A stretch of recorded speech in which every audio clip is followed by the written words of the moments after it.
L'information est donc tombée, et oui, il y avait quand même, enfin, c'était quand même un petit peu prévu, puisque il n'y avait aucune prolongation de contrat qui avait été alignée. Certes, Cody a essayé littéralement de noyer le poisson en prétextant qu'il était fidèle à All Elite Wrestling. D'ailleurs, il disait même littéralement qu'il était bénévole et qu'il travaillait avec 0 $. Mais finalement, l'information est donc tombée. L'un des membres fondateurs de la All Elite Wrestling n'est plus justement à la fédération, puisque oui, l'information est donc tombée du côté de la AEW elle-même.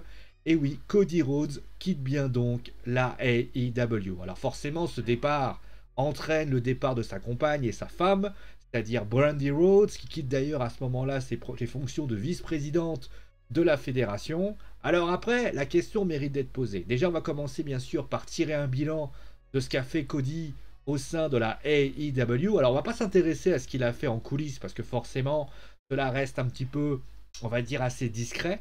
Mais on va bien sûr parler de son bilan, on va dire, en termes de lutteur professionnel.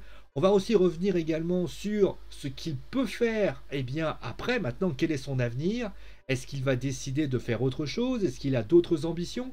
On sait notamment qu'il a, je crois, une petite chaîne YouTube. Enfin, il a des ambitions. Il avait notamment dans une série télé qu'il avait notamment donnée. Est-ce qu'il va dans une autre fédération, laquelle pourrait être assez susceptible de l'acquérir et justement de faire ça? Et la question aussi mérite d'être posée. Est-ce qu'il y a une chance infime que la All Elite Wrestling puisse récupérer Cody et par la même occasion Brandy Rhodes? Alors voilà un petit peu de ce qu'on va dire par rapport à ça.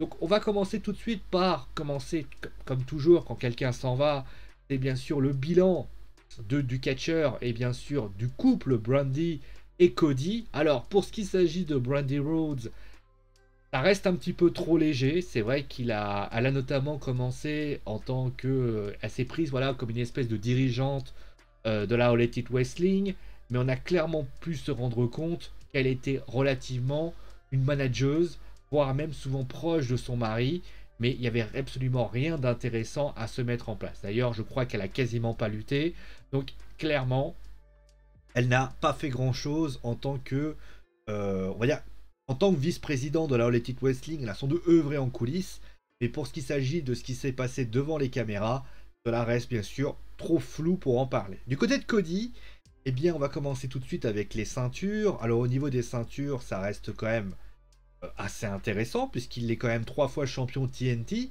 C'est quand même pas mal. Donc, il avait remporté le premier TNT avant qu'un certain, si je me souviens bien, Brody Lee récupère la ceinture. On sait d'ailleurs qu'il a été vacant, puisque, eh bien, Brody, malheureusement, est décédé.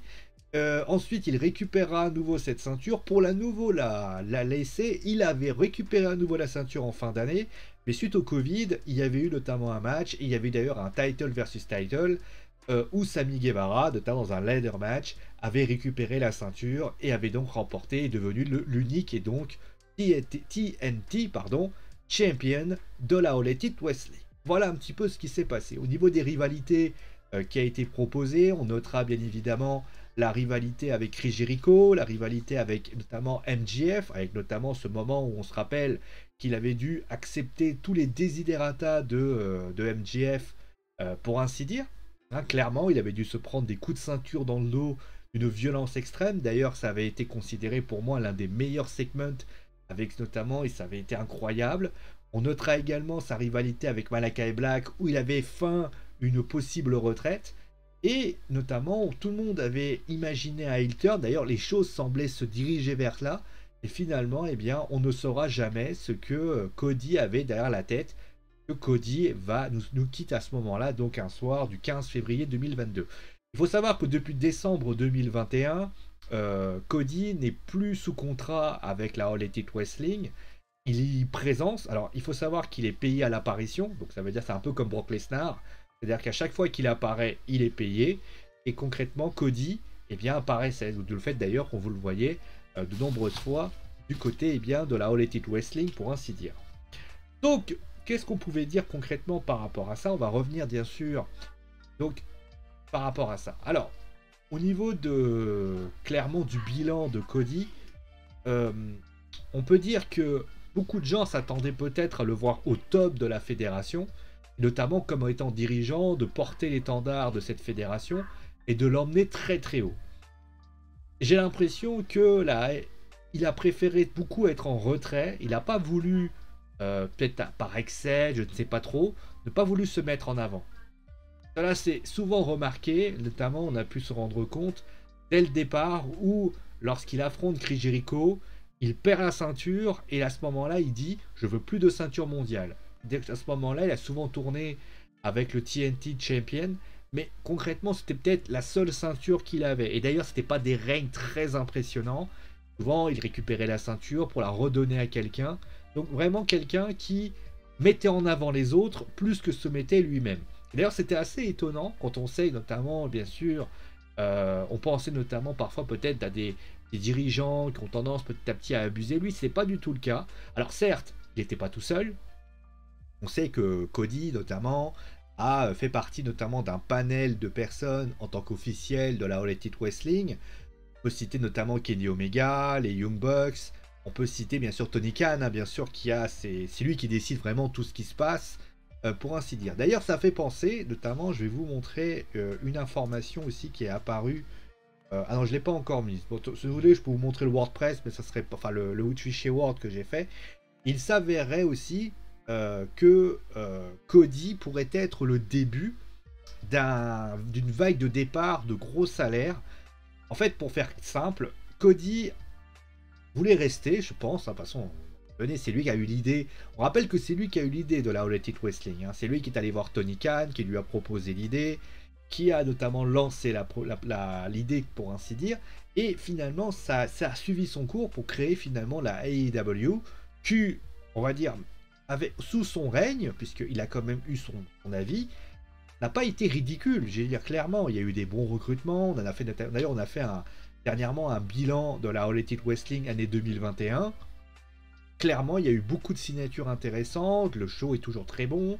Et honnêtement, on peut toujours être très ravi par rapport à ça. Et d'ailleurs, malheureusement, hein, le départ de Cody Rhodes ne sera pas une lourde perte pour la All Elite Wrestling, pour la simple et bonne raison que le roster est tellement bien fourni que le départ de Cody restera, pour ma part, assez anecdotique.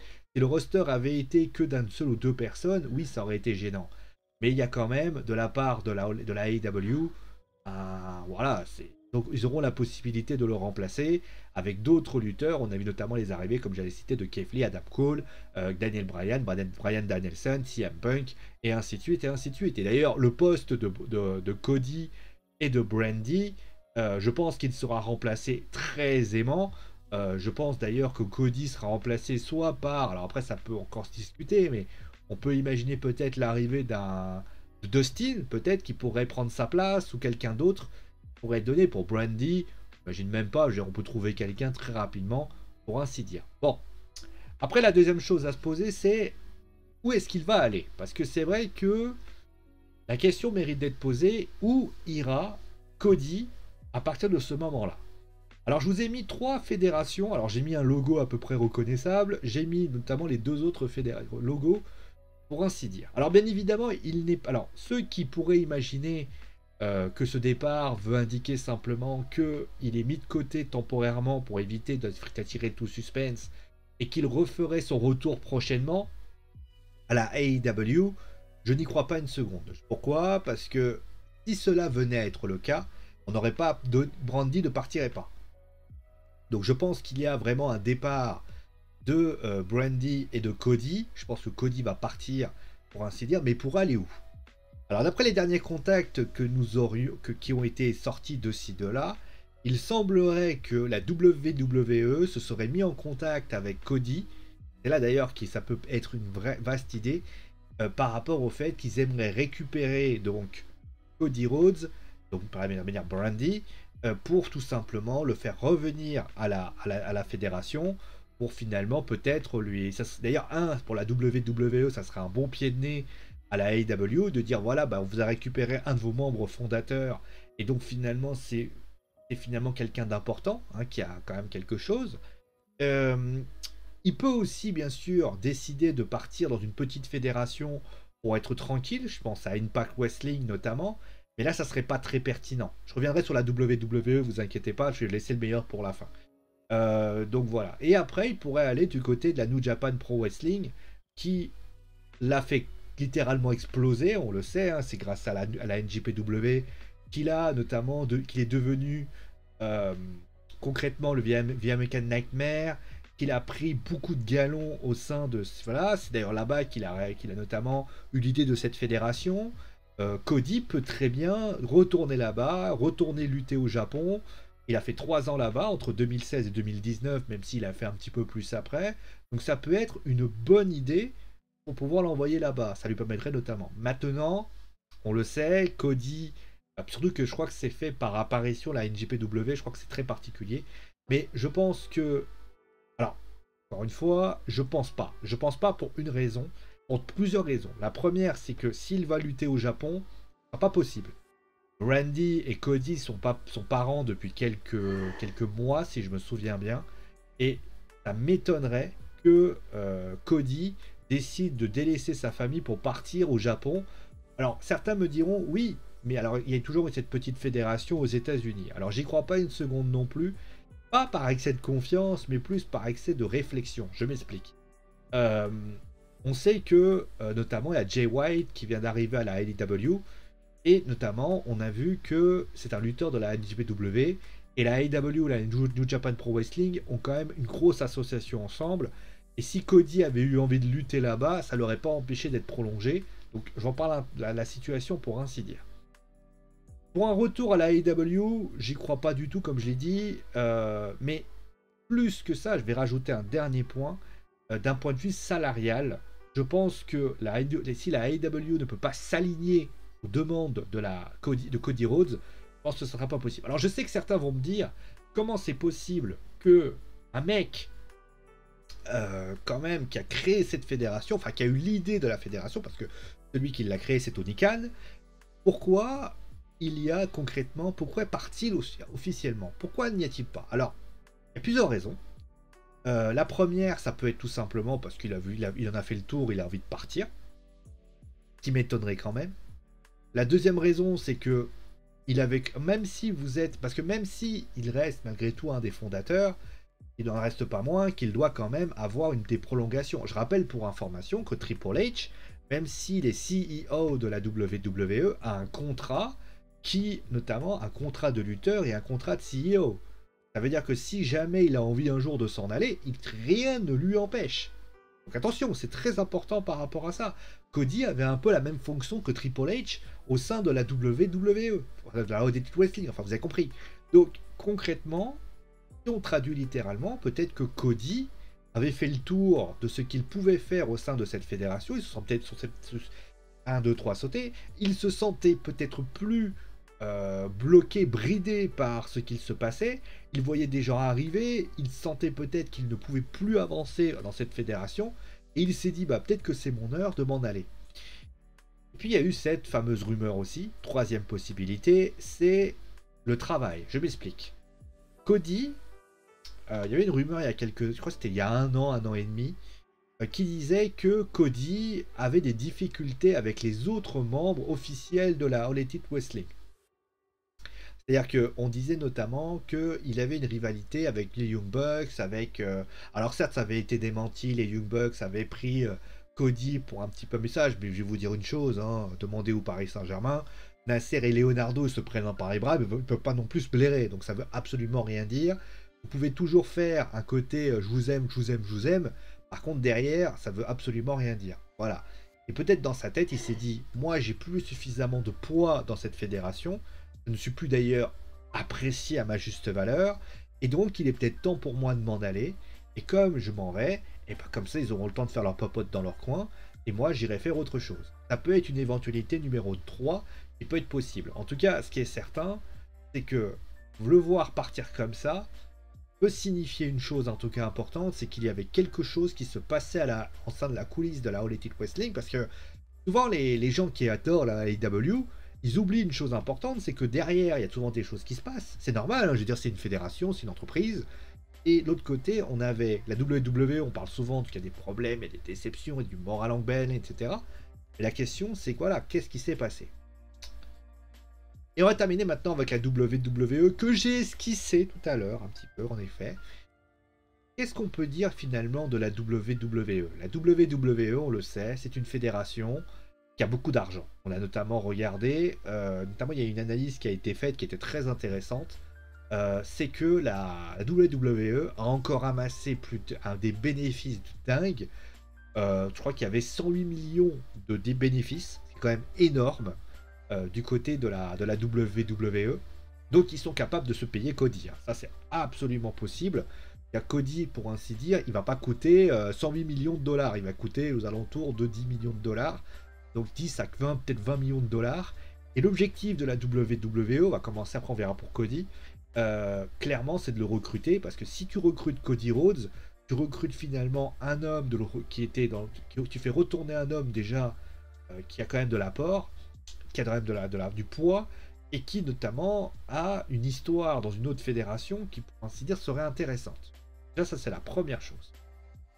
Ensuite, la WWE, comme ça, pourrait inciter aussi d'autres membres de la All Elite Wrestling de dire hey, vous savez quoi, bah, Cody a des contacts, fait venir des gens, parce que Cody pourrait très bien être un lutteur, mais qui vous dit qu'il voudrait pas non plus avoir le même rôle.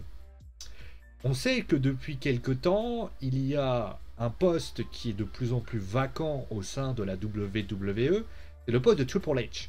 C'est-à-dire, le poste de NXT, aujourd'hui, il a un gros problème. Aujourd'hui, on le voit, NXT 2.0 ne fonctionne pas.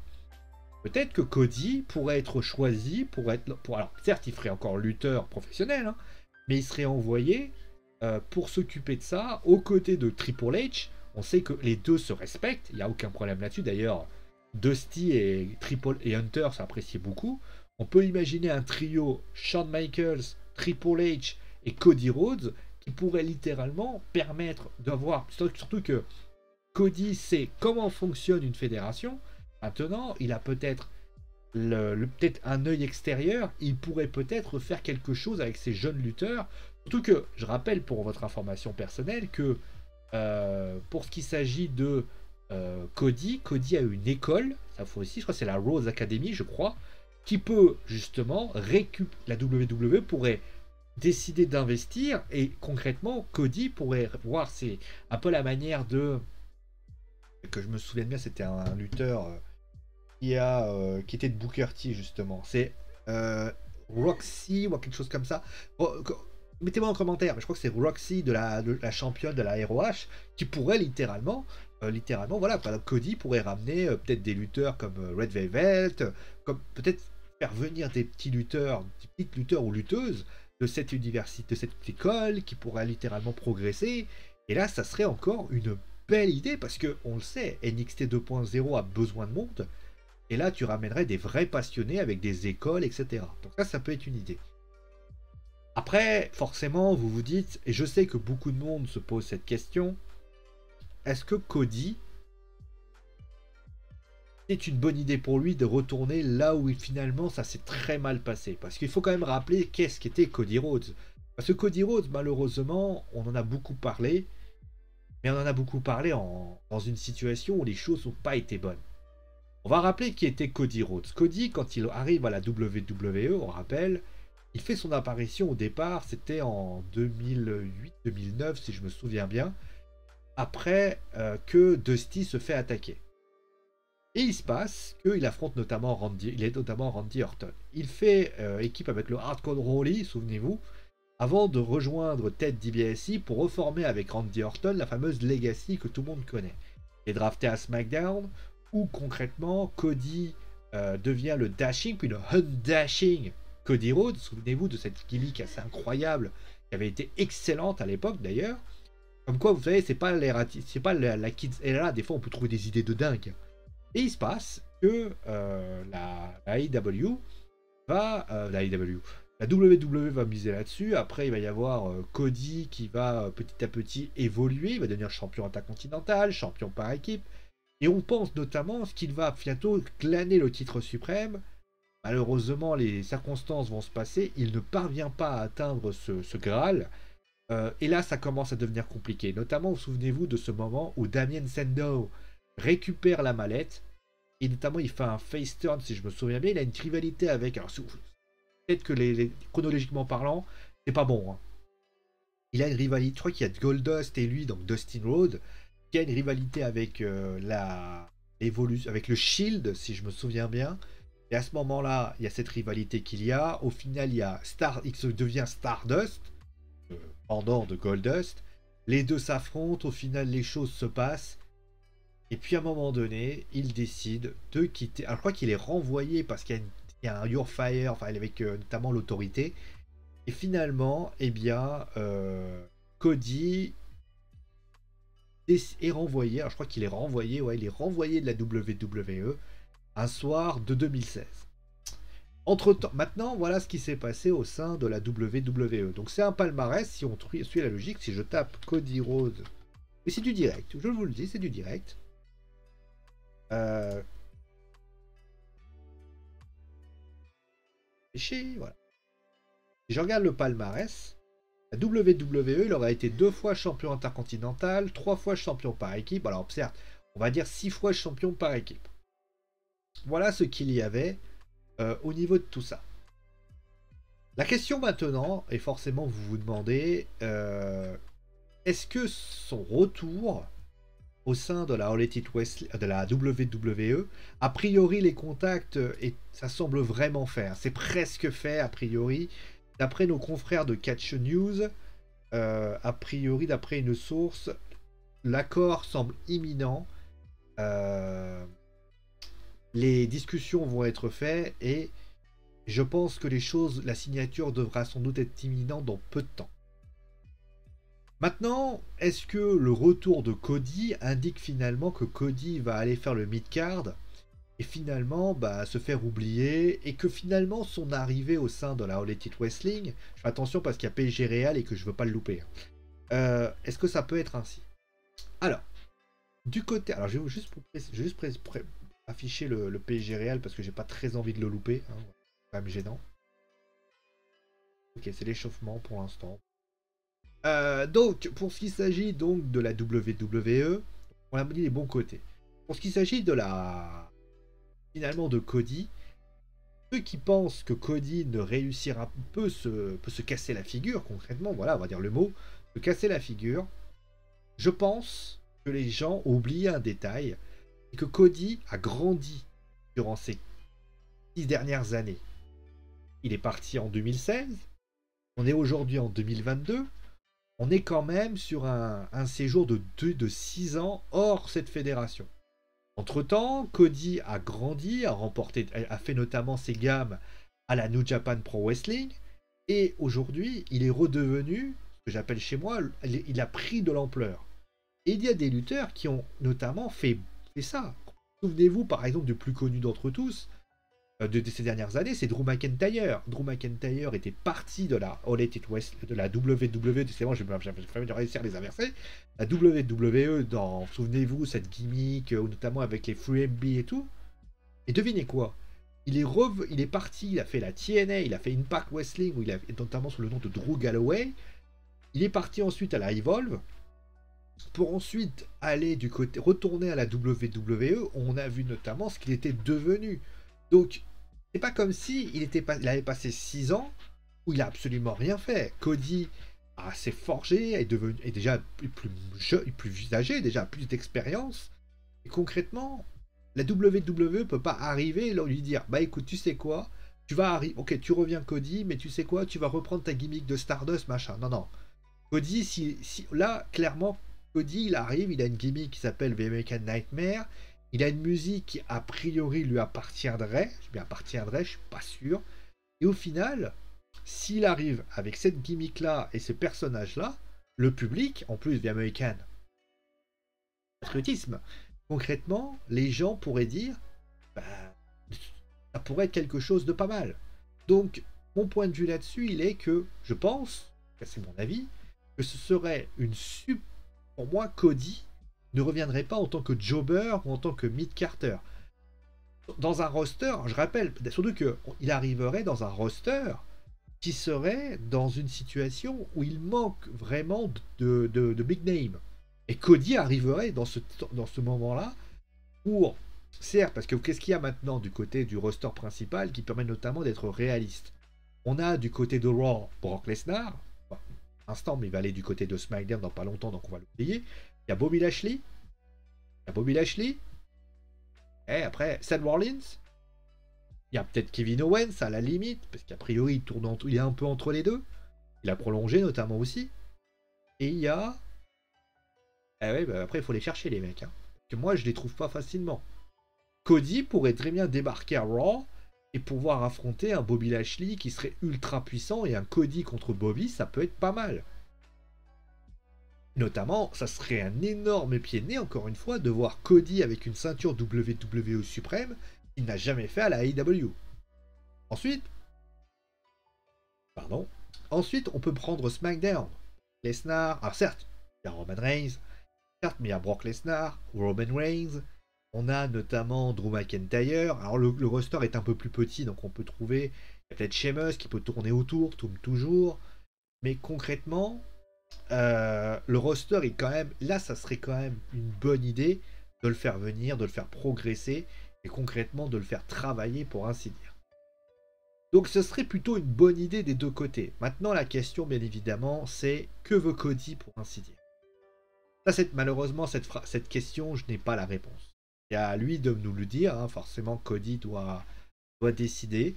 Moi si j'étais lui, je reviendrais à la WWE. Pour une raison simple, c'est que la WWE a quand même des moyens, ils ont plus de qualité. Alors certes, il aurait plus cette autonomie qu'il a du côté de la WWE, mais si par hasard, il a un rôle important à NXT 2.0, carrière de lutteur professionnel, un titre qui pourrait lui faire valoir, et en plus de ça, une alliance avec son école, il serait bien stupide de dire non. Après, tout va très vite. En plus, Brandy et lui pourraient créer quelque chose à la manière de la Scarlett Bordeaux Karrion Kross. Ça peut être pas mal. Donc voilà ce qui pourrait se passer. Mais vous savez forcément, vous savez, après, moi j'ai toujours un dicton qui dit, je l'ai dit notamment pour Daniel Bryan, je l'ai dit pour Johnny Gargano, je l'ai dit pour pas mal de personnes. Le plus important, ce n'est pas ce que je veux, ce n'est pas ce que vous voulez, c'est ce que Cody veut. Et Cody a envie de... De toute façon, dites-vous bien une chose aussi, et je la terminerai juste avec ça.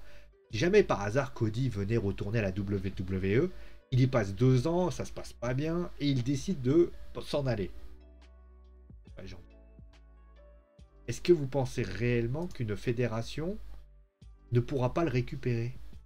Cody, mondialement connu, il est capable de faire des choses. Hein. Voilà. Voilà, on va s'arrêter là pour aujourd'hui. Merci à vous tous de prendre l'émission. On se retrouve donc à 23h si tout va bien pour bien évidemment le débriefing du match entre le Paris Saint-Germain et le Real Madrid. Et là, portez-vous bien, gros bisous tout le monde et à très vite.